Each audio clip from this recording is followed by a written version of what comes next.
Lucas County officials are warning locals of the latest phone scam that's convincing people if they don't pay up for outstanding warrants, they'll be locked up for a long time. One thing that was not a concern with the consolidation is the space. Clearly, they have enough room in here to bring in more dispatchers. Being from sunny Southern California, I have never driven in snow before, and yesterday was my first time, and all I had was this tiny ice scraper.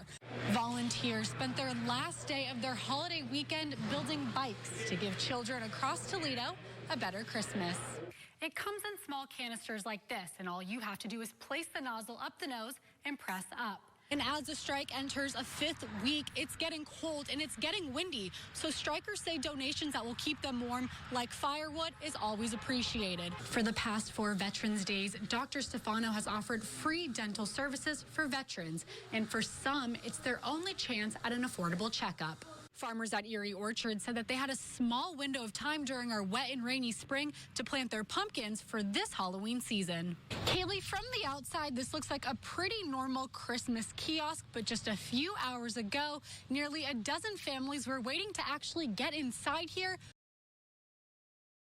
A local doctor is out a lot of money after becoming a victim of a phone scam. NBC 24's Sophia Perricone explains what you can do to avoid being next. Lucas County officials are warning locals of the latest phone scam that's convincing people if they don't pay up for outstanding warrants, they'll be locked up for a long time. I think as a law-abiding citizen, if someone calls you and is extremely convincing, using names that you are aware are in our government, and of course it takes you by surprise, your feeling is you need to comply because this is our law enforcement.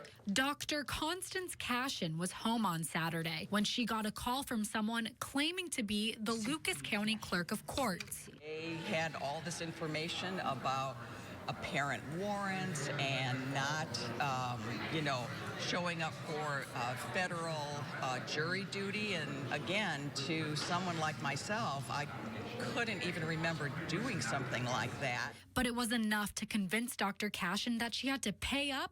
It's imperative that we speak to you today. Or go to jail. This could actually cost someone the money they need for their medications, or it could cause conflict in a family. Dr. Cashin isn't the first Toledo resident to dish out cash to the scammers, and she likely won't be the last. Dr. Cashin, she's very intelligent. She was scammed. So it crosses all social, racial, and economic boundaries. I mean, scams are out there, and they're very, very good at it. While phone scammers target everyone, they tend to go for seniors. We grew up trusting people. We grew up to help our neighbors.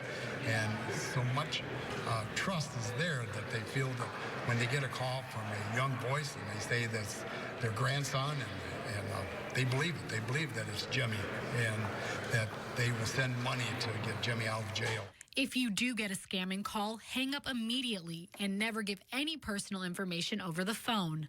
Never, and I mean never, will you receive a call from my office informing you there is a warrant for your arrest for not serving jury duty or for other warrants. If you or anyone you know is a victim to one of these phone scams, don't be afraid to speak up and call the Lucas County Sheriff's Office immediately. Reporting in the newsroom, Sophia Perricone, NBC 24 News. Yeah, Jamie, last week started with a fatal stabbing and wrapped up with yesterday's deadly shooting on Mulberry Street.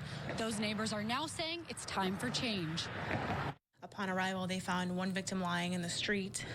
They quickly searched the area and found an additional victim lying on a porch. Stephen Turner and Jerry McGee are dead after being shot on Mulberry Street in North Toledo Sunday night. Last night at about 8:30, crews responded to shot spotter alerts, which indicates gunfire in a specific area. Last week, the U.S. Marshals Northern Ohio Violent Fugitive Task Force announced they were looking for Turner in Toledo for aggravated robbery and burglary and grand theft of a motor vehicle. There's a lot of aspects to this case, especially with 2 victims, and detectives are following up on leads and working this case really hard. Neighbors on Mulberry Street were shocked to hear the gunfire. Well, I heard a lot of bang, bang. I didn't know, the gun and what kind of gun he had, but I know it was very loud. Saying the neighborhood has been getting better over the years. I think it's tragic that there was 2 lives taken And, the neighborhood is, this street's quite quiet. The neighborhood's been improving the last 10 years. Roddy and another resident who didn't want to go on camera for her safety want to see more change in the community. More lighting can be added in some of these areas, but mostly I think people in this neighborhood need to work with the police to, eliminate crime to an extent. The fatal shooting comes just one night after a 16-year-old was shot at a house party in East Toledo, days after a woman was mysteriously dropped off and pronounced dead at St. V's, and a week after a fatal stabbing in South Toledo. Homicides are still down from this time last year.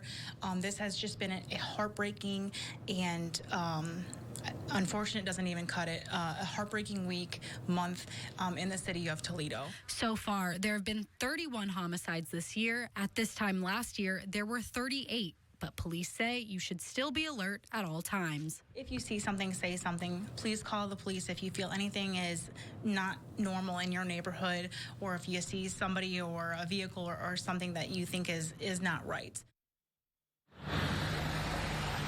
If you know anything about either of the shootings that happened over this past weekend, you're asked to call Crime Stoppers at 419-255-1111. You can remain anonymous. Reporting live in Toledo, Sophia Perricone, NBC 24 News.